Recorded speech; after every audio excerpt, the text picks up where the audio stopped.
Сәлем бәріне, бүгін 33-те 5-ші, 33-те 6-шы есептерді шығаратын боламыз. Шығармас бұрын мені қолдау ретінде лайк басып та каналға тіркеліп, өздеріңіздің пікірлеріңізді комментарияға қалдырып кетіңіздер. Және де достарыңызбен бөлісіп қойыңыздар. Олар да осы есептің шығарылу жолдарын білсін. Ең бірінші 33-те 5-ші есеп, бұл жерде екі мүшенің кубы түрінде жазыңдар деген. Ең оңай тәсілдерінің бірі ол бізде мынау бірінші және де ең соңғы мүшеге қарау. Және де x бізде мысалы бұл жерде a болса, бір бізде ол b-ға тең болады. Сонда мына формулаға салайық.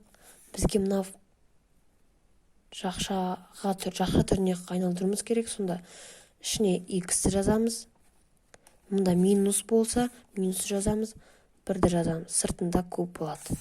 Екіншісінде y жазамыз, минус бірді жазамыз, сыртында куб болады. Келесі мұнда енді мына жерге мынау және де мынау мүшеге қараймыз. 8 ол қандай санның кубы? Ол бізде 2 санның кубы, яғни біз 2-ні жазамыз. Қосу мұнда болады уже. Б сыртында куб. Келесі мұнда 1 минус 8 қандай санның кубы бізде? 2-нің қасында q бар, сыртында куб бар. Келесі 5-шісінде 125 қандай санның кубы? Өздерің білесің, 125 саны 5 санның кубы. Яғни 5-ті 5 өз-өзіне 3 рет көбейткен кезде шығады 5, яғни мына жерде 25 шықса, 25-ті 5-ге көбейткен кезде шығады 125 саны. Сонда 5, мына жерде минус болғандықтан минус жазамыз, қасында a болады, сыртында куб, яғни 5-ті өз-өзіне 3 рет көбейту керек, шығады 125, a-ның кубы шығады. Келесі мына жерде, мына кезде мысалға 0,8 ол бізде 0,2-ні өз-өзіне 3 рет көбейту, яғни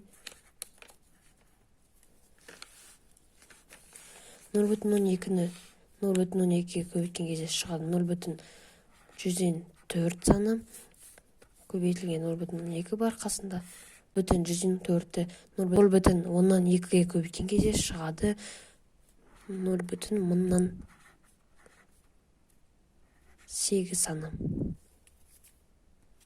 Сонда жақан ішінде 0,2 плюс болады, b сыртында куб болады.